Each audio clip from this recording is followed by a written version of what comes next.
यह कहानी है झांसी की रानी की, जो एक वीर योद्धा थी, एक मां थी और एक प्रेरणा थी। मैं अपनी झांसी किसी के हाथ नहीं जाने दूंगी। दुश्मन के लिए वह एक रानी थी, अपने लोगों के लिए वह एक देवी थी। यह कहानी सिर्फ रानी की नहीं, भारत की हर बेटी की है जो कभी हार नहीं मानती।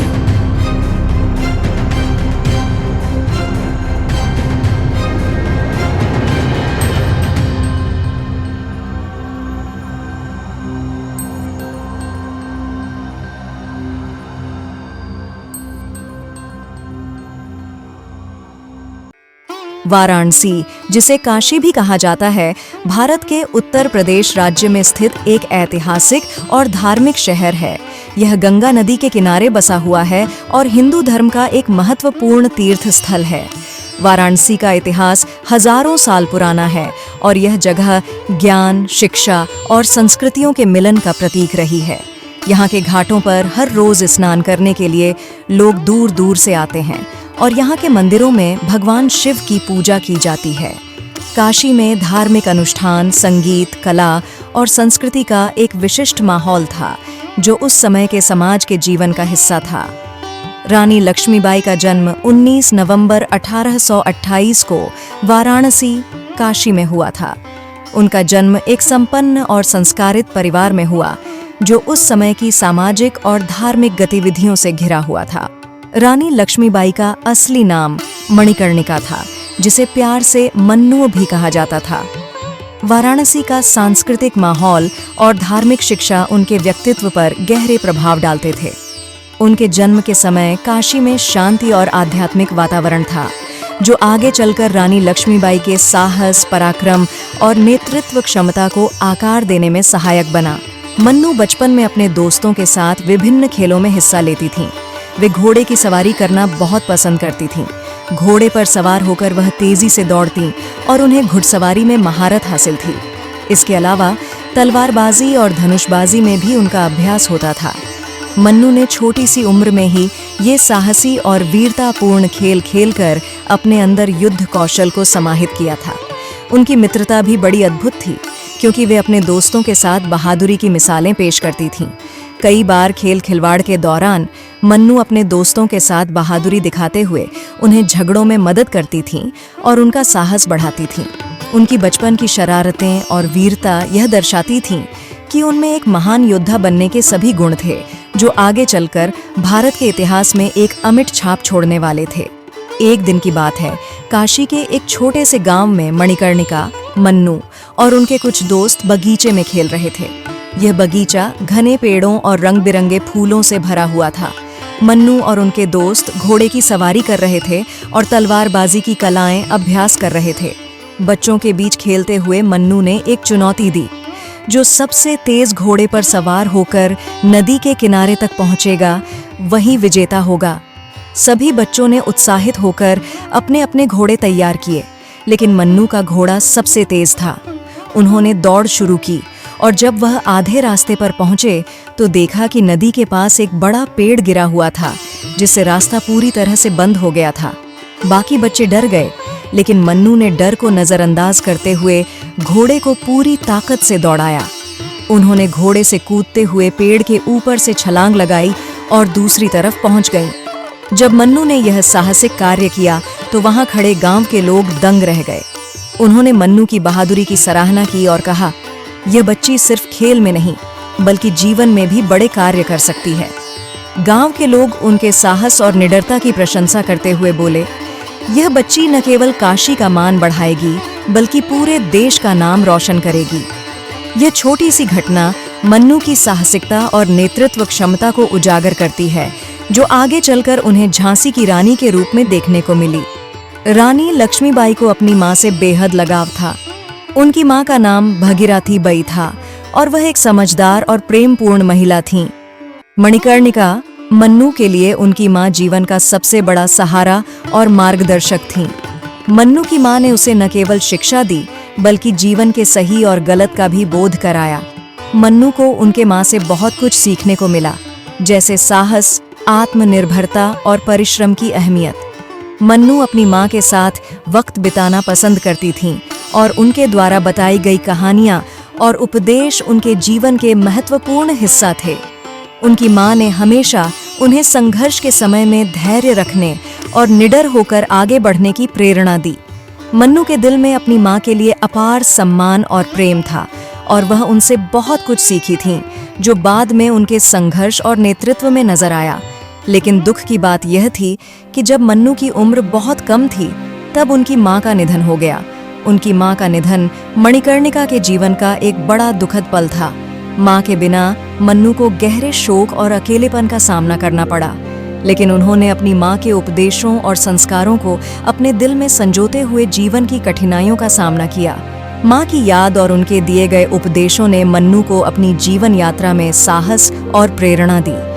यह उनका माँ के प्रति गहरा प्रेम था, जिसने उन्हें जीवन में कभी हार मानने का अवसर नहीं दिया, और वह भारतीय इतिहास में एक महान वीरता की प्रतीक बनी। रानी लक्ष्मीबाई का विवाह महाराजा गंगाधर राव से 1842 में हुआ था, जब उनकी उम्र 14 वर्ष थी। यह विवाह एक ऐतिहासिक और महत्वपूर्ण घटना थी, क्योंकि इसके बाद रानी लक्ष्मीबाई का जीवन पूरी तरह से बदल गया और वह एक ऐतिहासिक शख्सियत के रूप में उभरी। महाराजा गंगाधर राव, जो उस समय झांसी के राजा थे, एक योग्य जीवन साथी की तलाश में थे। उनका राज्य कई राजनीतिक और आंतरिक समस्याओं से जूझ रहा था और वे चाहते थे कि उनकी पत्नी न केवल उनके साथ कर्तव्यों में सहयोग करे, बल्कि राज्य के प्रशासन में भी उनका हाथ बटाए। मणिकर्णिका, जो बाद में रानी लक्ष्मीबाई बनी, के परिवार को झांसी के राजा से विवाह का प्रस्ताव मिला।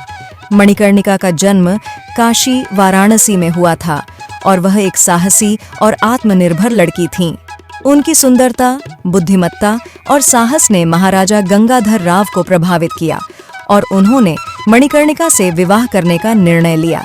विवाह के बाद मणिकर्णिका का नाम बदलकर लक्ष्मीबाई रखा गया। उनका यह विवाह झांसी के राजमहल में हुआ और इसके बाद रानी लक्ष्मीबाई ने अपने पति महाराजा गंगाधर राव का साथ दिया।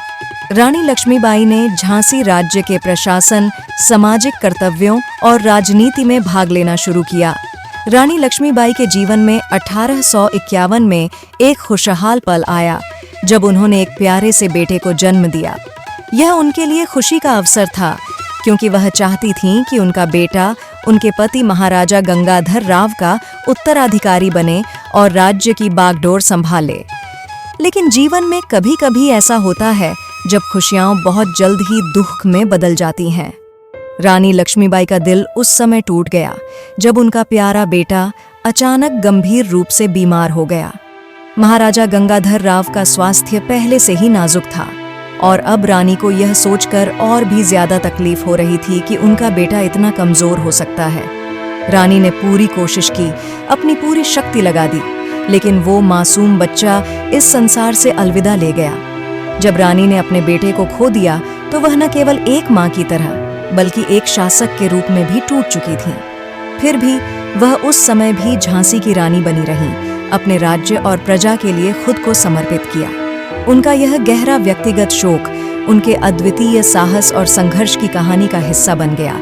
अपने बेटे की मृत्यु के बाद महाराजा गंगाधर राव का स्वास्थ्य और अधिक बिगड़ने लगा। वह पहले से ही गंभीर बीमारी से जूझ रहे थे। झांसी के भविष्य को लेकर चिंतित महाराजा और रानी ने एक बड़ा फैसला लिया। उन्होंने परिवार के रिश्ते में से एक बालक को गोद लेने का निश्चय किया, ताकि झांसी को एक उत्तराधिकारी मिल सके और राज्य की स्थिरता बनी रहे। रानी और महाराजा ने औपचारिक रूप से उस बालक को गोद लिया और उसका नाम दामोदर राव रखा। महाराजा ने दामोदर को झांसी का वैधानिक उत्तराधिकारी घोषित किया। इस फैसले ने उन्हें थोड़ी राहत दी, लेकिन महाराजा गंगाधर राव की तबीयत दिन ब दिन बिगड़ती गई। गोद लेने के कुछ ही समय बाद 1853 में महाराजा गंगाधर राव का निधन हो गया। यह झांसी के लिए एक बड़ा झटका था। रानी लक्ष्मीबाई ने अपने पति की मृत्यु और राज्य के उत्तराधिकारी को सुरक्षित रखने की जिम्मेदारी अकेले उठाई।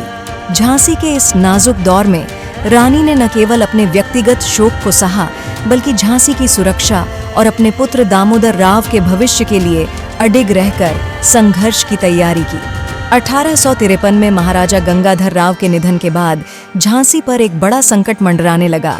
ब्रिटिश सरकार ने डॉक्ट्रिन ऑफ लैप्स, हड़प की नीति के तहत ऐसे सभी राज्यों को अपने नियंत्रण में लेने का नियम बना रखा था जहां कोई वैध उत्तराधिकारी नहीं होता। महाराजा गंगाधर राव ने अपने जीवन काल में दामोदर राव को गोद लेकर झांसी का उत्तराधिकारी घोषित किया था, लेकिन ब्रिटिश इसे मान्यता देने को तैयार नहीं थे। ब्रिटिश ईस्ट इंडिया कंपनी की नीति थी कि गोद लिए गए बच्चे को वैधानिक उत्तराधिकारी नहीं माना जाएगा। इस नीति का उपयोग करते हुए ब्रिटिश ने झांसी पर कब्जा करने की योजना बनाई। उन्हें झांसी जैसे समृद्ध राज्य पर अपना अधिकार स्थापित करने का एक अवसर दिखाई दिया। महाराजा के निधन के तुरंत बाद ब्रिटिश अधिकारियों ने झांसी को सीधे अपने नियंत्रण में लेने की घोषणा कर दी। उन्होंने रानी लक्ष्मीबाई को सूचित किया कि झांसी अब ब्रिटिश साम्राज्य का हिस्सा होगी और वह अपने महल को खाली कर दें। रानी लक्ष्मीबाई के लिए यह एक गहरा आघात था। ब्रिटिश को यह भली भांति पता था कि दामोदर राव केवल गोद लिया हुआ बच्चा था और डॉक्ट्रिन ऑफ लैप्स का बहाना बनाकर उन्होंने झांसी को हड़पने का प्रयास किया, लेकिन रानी लक्ष्मीबाई ने इसे स्वीकार करने से इनकार कर दिया। उन्होंने स्पष्ट रूप से कहा, मैं अपनी झांसी नहीं दूंगी। रानी ने न केवल झांसी की सत्ता को बचाने का फैसला किया, बल्कि ब्रिटिश के खिलाफ संघर्ष का नेतृत्व भी किया। यह घटना झांसी और पूरे भारत के इतिहास में एक महत्वपूर्ण मोड़ साबित हुई। झांसी पर कब्जा करने की साजिश ने रानी लक्ष्मीबाई को एक योद्धा रानी के रूप में उभरने का अवसर दिया और उन्होंने भारतीय स्वतंत्रता संग्राम का इतिहास रच दिया। रानी लक्ष्मीबाई ने केवल पुरुषों को बल्कि महिलाओं को भी अपनी सेना में शामिल किया और उन्हें युद्ध कला में प्रशिक्षित करना शुरू किया। रानी का मानना था कि युद्ध केवल पुरुषों का अधिकार नहीं है। उन्होंने झांसी की महिलाओं को अपने साथ जोड़ा और उन्हें तलवारबाजी, धनुर्विद्या, भाला चलाना, घुड़सवारी और अन्य युद्ध कौशल सिखाए। इन महिलाओं में से कई ने अद्भुत साहस और कौशल दिखाया। रानी ने खुद उन्हें प्रशिक्षण दिया और उनके साथ अभ्यास किया, जिससे उनमें आत्मविश्वास और देशभक्ति का भाव जागा। रानी लक्ष्मीबाई ने एक विशेष महिला टुकड़ी का गठन किया, जिसे दुर्गा दल कहा जाता था। यह महिला सेना न केवल युद्ध के मैदान में लड़ने के लिए तैयार थी, बल्कि शहर की सुरक्षा और आपूर्ति लाइनों की देखभाल भी करती थी। इनमें से कई महिलाएं तलवार और ढाल लेकर युद्ध में उतरीं और रानी के साथ कंधे से कंधा मिलाकर लड़ीं। रानी की यह पहल उस समय के समाज के लिए एक क्रांतिकारी कदम थी। महिलाओं को युद्ध में शामिल करना और उन्हें योद्धा के रूप में तैयार करना दिखाता है कि रानी लक्ष्मीबाई केवल एक योद्धा ही नहीं, बल्कि एक सशक्त नेता भी थीं। उन्होंने यह साबित किया कि साहस और देशभक्ति किसी एक लिंग तक सीमित नहीं है। रानी की यह सेना, जिसमें पुरुषों और महिलाओं दोनों का समान योगदान था, झांसी की रक्षा में अहम साबित हुई। उनके इस कदम ने पूरे देश में महिलाओं को प्रेरित किया और दिखाया कि हर नागरिक के पास अपने देश की रक्षा करने का अधिकार और कर्तव्य है। 1857 का स्वतंत्रता संग्राम पूरे भारत में जोर पकड़ चुका था। अंग्रेजों के खिलाफ विद्रोह करने वाले क्रांतिकारियों के बीच एकता और रणनीतिक सहयोग की जरूरत थी। इसी दौरान रानी लक्ष्मीबाई की मुलाकात तात्या टोपे जैसे महान क्रांतिकारियों से हुई। तात्या टोपे, जो नाना साहेब के प्रमुख सेना नायक थे, रानी के अदम्य साहस और रणनीतिक कौशल से बहुत प्रभावित थे। झांसी पर ब्रिटिश हमले के खतरे के बीच रानी लक्ष्मीबाई ने महसूस किया कि स्वतंत्रता संग्राम में अन्य नेताओं का साथ और उनकी सामरिक मदद बहुत जरूरी है। उन्होंने तात्या टोपे के साथ संपर्क किया और उनसे सहयोग मांगा। दोनों की पहली मुलाकात ने ही यह स्पष्ट कर दिया कि उनका उद्देश्य एक है, ब्रिटिश साम्राज्य के खिलाफ अपनी मातृभूमि की रक्षा करना। तात्या टोपे ने न केवल अपनी सेना को रानी के संघर्ष में शामिल किया, बल्कि उन्हें अपने सैन्य अनुभव और रणनीतियों से भी सहायता प्रदान की। रानी लक्ष्मीबाई के नेतृत्व और तात्या टोपे की रणनीतियों का संगम अंग्रेजों के लिए एक बड़ी चुनौती बन गया। तात्या टोपे और रानी लक्ष्मीबाई का यह सहयोग 1857 के विद्रोह के सबसे प्रेरक अध्यायों में से एक बन गया। उनकी एकता और नेतृत्व ने स्वतंत्रता के लिए लड़ रहे लोगों को एकजुट किया और भारतीय इतिहास में साहस और बलिदान की एक अमर गाथा लिख दी। 1858 में ब्रिटिश सेना ने झांसी को चारों तरफ से घेर लिया। उनके पास आधुनिक तोपखाने और बड़ी संख्या में सैनिक थे। ब्रिटिश जनरल ह्यूज रोज के नेतृत्व में झांसी पर कब्जा करने के लिए योजनाबद्ध तरीके से हमला शुरू हुआ। उन्होंने किले की मजबूत दीवारों को तोड़ने के लिए तोपों और बारूद का इस्तेमाल किया। कई दिनों तक लगातार गोलाबारी हुई, लेकिन झांसी के किले की मजबूत दीवारों ने दुश्मन के हर प्रयास को नाकाम कर दिया। किले के अंदर रानी लक्ष्मीबाई ने न केवल स्थिति को संभाला, बल्कि अपनी सेना को प्रोत्साहित भी किया। उन्होंने सैनिकों और नागरिकों से कहा, हमारी झांसी को बचाने का यह समय है, सभी तैयार रहें, दुश्मन हमारे साहस को नहीं तोड़ सकता। रानी ने पुरुषों और महिलाओं दोनों को युद्ध के लिए तैयार रहने का आदेश दिया। किले के अंदर युद्ध की तैयारियां पूरे जोरों पर थीं। तीर, तलवार, भाले और आग बरसाने वाले हथियार तैयार किए गए। रानी लक्ष्मीबाई ने अपने सैनिकों को न केवल युद्ध कौशल में प्रशिक्षित किया, बल्कि उन्हें विश्वास दिलाया कि झांसी का किला अंग्रेजों के लिए अभेद्य रहेगा। रानी ने खुद घोड़े पर सवार होकर पूरे किले का निरीक्षण किया और सैनिकों की हौसला अफजाई की। उन्होंने स्पष्ट संदेश दिया कि झांसी के हर नागरिक को इस संघर्ष में अपना योगदान देना होगा। उनकी अदम्य इच्छा शक्ति और नेतृत्व से झांसी के लोग एकजुट हो गए। जब अंग्रेजों ने किले पर सीधा हमला किया, रानी और उनकी सेना ने बहादुरी से उसका जवाब दिया। तीरों और तोपों से अंग्रेजों का सामना किया गया। झांसी की दीवारें मजबूत बनी रहीं और कई दिनों तक अंग्रेज कोई बड़ी सफलता हासिल नहीं कर सके। रानी लक्ष्मीबाई के इस साहस और रणनीति ने साबित कर दिया कि झांसी सिर्फ एक किला नहीं, बल्कि स्वतंत्रता के संघर्ष का प्रतीक है। उनका नेतृत्व और साहस हर सैनिक और नागरिक को प्रेरित करता रहा और झांसी को बचाने के इस संघर्ष ने भारतीय स्वतंत्रता संग्राम के इतिहास में एक अमर गाथा लिख दी। झांसी का किला, जो अपनी मजबूती और अजेयता के लिए प्रसिद्ध था, ब्रिटिश सेना के लिए एक बड़ी चुनौती बन गया था। कई दिनों की गोलाबारी और हमलों के बाद भी अंग्रेज किले को भेदने में असमर्थ थे। उनकी हर चाल रानी लक्ष्मीबाई और उनकी सेना के साहस के आगे विफल हो रही थी। लेकिन जब बल और तोपखाने असफल रहे, तो अंग्रेजों ने छल और लालच का सहारा लिया। ब्रिटिश अधिकारियों ने किले के भीतर काम करने वाले एक व्यक्ति को पैसों और जमीन का लालच देकर अपनी तरफ मिला लिया। उस व्यक्ति से उन्होंने झांसी के किले के दक्षिण द्वार को खोलने की योजना बनाई।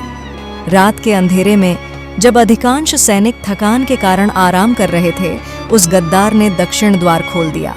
द्वार खुलते ही ब्रिटिश सैनिकों ने किले के अंदर प्रवेश कर लिया। उन्होंने बिना किसी चेतावनी के गोलियां चलानी शुरू कर दी।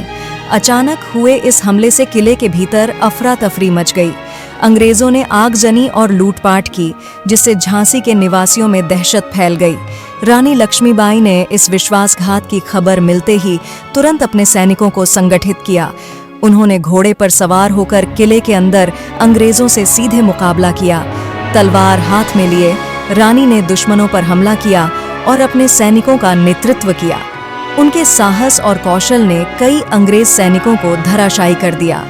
हालांकि यह गद्दारी झांसी की रक्षा के लिए एक बड़ा झटका साबित हुई। ब्रिटिश सैनिक किले के अंदर तक पहुंच चुके थे और किले की रक्षा अब मुश्किल हो गई थी। इसके बावजूद रानी लक्ष्मीबाई ने हार नहीं मानी। उन्होंने अपने सैनिकों और नागरिकों को बचाने के लिए संघर्ष जारी रखा। यह घटना झांसी के इतिहास का एक दर्दनाक अध्याय बन गई। इस विश्वासघात ने साबित कर दिया कि लालच और स्वार्थ के चलते कैसे एक व्यक्ति पूरे राज्य को संकट में डाल सकता है। लेकिन इस गद्दारी के बावजूद रानी लक्ष्मीबाई ने अपनी अदम्य इच्छा शक्ति और बहादुरी से संघर्ष जारी रखा, जो उन्हें भारतीय स्वतंत्रता संग्राम की एक अमर नायिका बनाता है। जब अंग्रेजों ने झांसी के किले में दक्षिण द्वार से प्रवेश कर लूटपाट और हिंसा शुरू की, रानी लक्ष्मीबाई ने अपने धैर्य और साहस का परिचय दिया। किले के अंदर हर तरफ अफरा तफरी मची हुई थी। ब्रिटिश सैनिकों ने किले के अधिकांश हिस्से पर कब्जा कर लिया था, लेकिन रानी ने हार मानने के बजाय अपनी बुद्धिमानी और वीरता से एक असंभव से दिखने वाले कार्य को अंजाम दिया। अपने छोटे पुत्र दामोदर राव की सुरक्षा को लेकर रानी अत्यंत चिंतित थीं। उन्होंने तुरंत निर्णय लिया। रानी ने अपने पुत्र को एक कपड़े से अपनी पीठ पर कस कर बांध लिया ताकि वह सुरक्षित रहे। इसके बाद उन्होंने दोनों हाथों में तलवारें उठा लीं और अपने घोड़े को तैयार किया। रानी ने अपनी रणनीति को अंजाम देने के लिए घोड़े की लगाम अपने दांतों से पकड़ ली। अब उनके पास दोनों हाथों में तलवारें थीं और वह दुश्मनों का सामना करने के लिए पूरी तरह तैयार थीं। ब्रिटिश सैनिक उनकी इस चतुराई और साहस को देखकर हैरान रह गए। किले के भीतर दुश्मनों से लड़ते हुए रानी ने घोड़े पर सवार होकर ऊंचाई पर स्थित किले के दीवार तक पहुंच बनाई। वहां से बिना किसी डर या हिचकिचाहट के उन्होंने अपने घोड़े के साथ किले की ऊंची दीवार से छलांग लगा दी। यह दृश्य इतना अप्रत्याशित और रोमांचक था कि ब्रिटिश सैनिक दंग रह गए। रानी लक्ष्मीबाई का यह साहसिक कदम उनके अदम्य साहस और रणनीतिक सोच का प्रतीक था। किले से छलांग लगाकर रानी अपने पुत्र दामोदर के साथ सुरक्षित बच निकलीं और झांसी के बाहर अपनी सेना को पुनर्गठित करने की योजना बनाई। यह घटना न केवल ब्रिटिश सेना के लिए एक झटका थी, बल्कि रानी की वीरता की गाथा को इतिहास में अमर कर गई। उनका यह साहसिक कदम आज भी नारी शक्ति, चतुराई और मातृत्व की मिसाल के रूप में याद किया जाता है। अंग्रेजों के खिलाफ झांसी की हार के बाद रानी लक्ष्मीबाई ने हार मानने के बजाय फिर से एक सेना तैयार करने का फैसला किया। उन्होंने अपने पुत्र दामोदर राव को सुरक्षित स्थान पर भेजा और अपने संघर्ष को जारी रखा। उन्होंने ग्वालियर के पास स्थित एक अन्य राजा से मदद मांगी, लेकिन वह राजा अंग्रेजों के डर से रानी की सहायता करने से पीछे हट गया। तात्या टोपे और अन्य क्रांतिकारियों के साथ रानी ने अपनी छोटी लेकिन साहसी सेना को संगठित किया। यह सेना ब्रिटिश सेना के आधुनिक हथियारों और रणनीतियों के सामने कमजोर थी, लेकिन रानी का साहस और नेतृत्व अटूट था। 1858 में कोटा की सराय के पास रानी ने अपनी सेना के साथ ब्रिटिश सेना का सामना किया। घोड़े पर सवार होकर रानी लक्ष्मीबाई दोनों हाथों में तलवार लेकर युद्ध के मैदान में उतरीं। उनके अदम्य साहस और रणकौशल ने कई ब्रिटिश सैनिकों को परास्त कर दिया, लेकिन ब्रिटिश सेना की नई तकनीकों और आधुनिक हथियारों के आगे रानी की सेना की ताकत धीरे धीरे कमजोर पड़ने लगी। युद्ध के दौरान रानी लक्ष्मीबाई पर एक अंग्रेज सैनिक ने तलवार से वार किया। उनकी बाईं भुजा पर गहरा घाव हुआ, लेकिन उन्होंने उसे अनदेखा कर लड़ाई जारी रखी। तभी एक ब्रिटिश बंदूकधारी ने उनकी कमर पर गोली चला दी। वह गोली घाव बहुत गंभीर था। रानी ने अपनी तलवार का एक हाथ से सहारा लेते हुए दूसरे हाथ से खून के बहाव को दबाने की कोशिश की। अपने घोड़े पर सवार घायल अवस्था में भी उन्होंने युद्ध का मैदान नहीं छोड़ा, लेकिन अंग्रेजों ने उन्हें चारों तरफ से घेर लिया। तभी एक अंग्रेज सैनिक ने उनके सिर पर तलवार से प्रहार किया। इस वार से रानी की दृष्टि धुंधली पड़ने लगी। अपने जीवन के आखिरी क्षणों में भी रानी ने अपने घोड़े को आदेश दिया, चलो। रानी का वफादार घोड़ा उन्हें लेकर नदी के किनारे एक सुनसान जगह तक पहुंचा। वहीं रानी लक्ष्मीबाई घोड़े से नीचे गिर पड़ी। उनकी सेना का एक वफादार सैनिक तुरंत उन्हें उठाकर पास के एक शिव मंदिर तक ले गया। शिव मंदिर में जब रानी को एहसास हुआ कि उनकी आखिरी घड़ी आ चुकी है, उन्होंने अपने सैनिक से कहा, मेरा शरीर अंग्रेजों के हाथ न लगने पाए। उनकी आंखों में अपने पति, अपने पुत्र दामोदर और अपनी झांसी की यादें तैर रही थीं। उनकी आखिरी सांस लेते समय उनके होठों पर एक ही वाक्य था, झांसी मेरी थी और झांसी मेरी ही रहेगी। रानी के वफादार सैनिकों ने उनकी अंतिम इच्छा पूरी की। उन्होंने रानी लक्ष्मीबाई के शरीर को अंग्रेजों से दूर रखा और शिव मंदिर के पास ही उनका दाह संस्कार किया। अंग्रेज उनकी बहादुरी देखकर स्तब्ध थे, लेकिन उन्हें रानी के शरीर को हाथ लगाने का अवसर नहीं मिला। मैं अपनी झांसी नहीं दूंगी का उनका संकल्प उनके बलिदान को हमेशा के लिए अमर बना गया। जब ब्रिटिश सैनिक शिव मंदिर के पास पहुंचे तो उन्होंने चारों ओर घेराबंदी की। उन्हें संदेह था कि रानी के शेष सैनिक या रानी स्वयं मंदिर के अंदर छिपी हो सकती हैं। उन्होंने बिना देर किए मंदिर पर गोलियां चलानी शुरू कर दी, लेकिन मंदिर के भीतर से कोई जवाब नहीं आया। शंका के चलते ब्रिटिश सैनिक मंदिर के अंदर घुसे। वहां का दृश्य देखकर उनके कदम ठिठक गए। अंदर रानी के कुछ वफादार सैनिक खून से लथपथ होकर शहीद हो चुके थे। मंदिर के पुजारी, जिन्होंने रानी के अंतिम संस्कार में मदद की थी, भी मृत पाए गए। इस दृश्य ने ब्रिटिश सैनिकों को कुछ पल के लिए स्तब्ध कर दिया। मंदिर के भीतर रानी को न पाकर ब्रिटिश सैनिक इधर उधर उनकी तलाश करने लगे। थोड़ी दूर उन्हें एक जलती हुई चिता दिखाई दी। चिता से उठती लपटें और धुआं उस महान आत्मा के अंत की गवाही दे रहे थे। सैनिकों को समझ में आ गया कि यह चिता झांसी की रानी लक्ष्मीबाई का अंतिम संस्कार है। चिता को देखते ही ब्रिटिश सैनिकों के चेहरे पर सम्मान और अचंभा झलकने लगा। वह रानी, जिसने अपनी मातृभूमि की रक्षा के लिए अपनी जान न्यौछावर कर दी, अब भी उनकी कल्पनाओं से परे थी। उस जलती हुई चिता के सामने ब्रिटिश सेना के अफसर और सैनिकों ने रानी लक्ष्मीबाई की बहादुरी और बलिदान को सलाम किया। यह क्षण ब्रिटिश सैनिकों के लिए एक गहरी सीख था। वे समझ गए थे कि झांसी की रानी केवल एक योद्धा नहीं थी, वह साहस, स्वाभिमान और मातृभूमि के प्रति निष्ठा की प्रतीक थीं। उन्होंने न केवल युद्ध के मैदान में बल्कि अपने अंतिम क्षणों में भी अपनी वीरता का परिचय दिया। रानी लक्ष्मीबाई का बलिदान उनकी अमर गाथा को इतिहास में सदा के लिए अमर कर गया। जलती हुई चिता और ब्रिटिश का सम्मानजनक सलाम इस बात का प्रतीक है कि वीरता का सम्मान हर दिल करता है, चाहे वह शत्रु का ही क्यों ना हो। नमस्कार दोस्तों, अगर आप इस वीडियो को देख रहे हैं तो मेरी एक विनती है, यह वीडियो हर घर तक, हर भारतीय तक, हर देश प्रेमी तक और खासकर हर भारतीय नारी तक जरूर पहुंचनी चाहिए।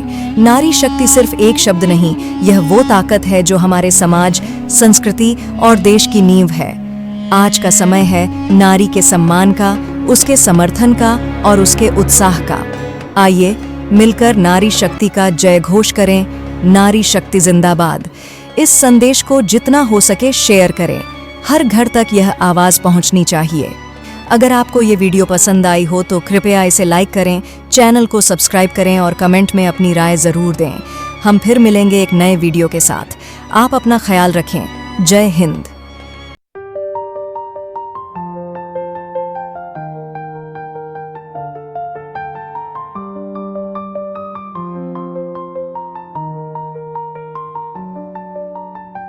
खूब लड़ी मर्दानी अपनी शान में, झांसी की रानी थी वीरानियन में। तलवार उठाने का था उसने इरादा,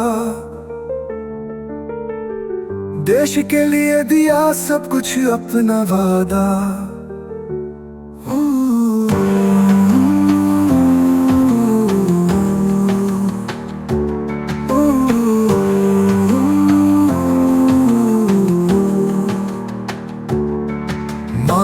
से मणिकर्णिका वो कहानी बने,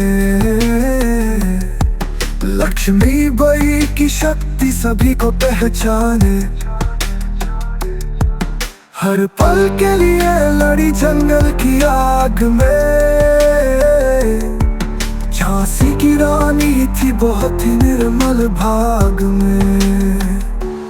दिल से लड़ी थी, मन से भी लड़ाई, झांसी की लड़ाई उसकी थी हर एक पाई। देश को दिया जो उसने अपना कुर्बान, वो थे झांसी की रानी सबके लिए महान।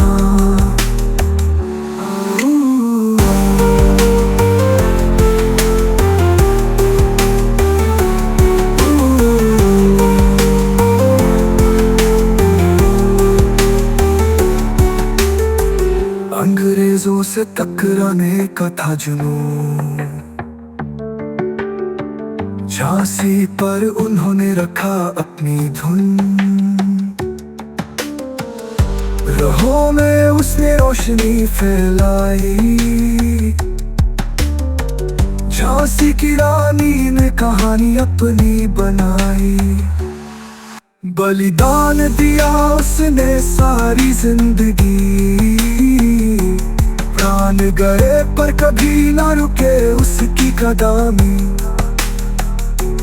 देश के लिए उसकी हसरातें रही जिंदा हर पल हाथ दिन। दिल से लड़ी थी, मन से भी लड़ाई, झांसी की लड़ाई उसकी थी हर एक पाई। देश को दिया जो उसने अपना कुर्बान, वो थे झांसी की रानी सबके लिए महान।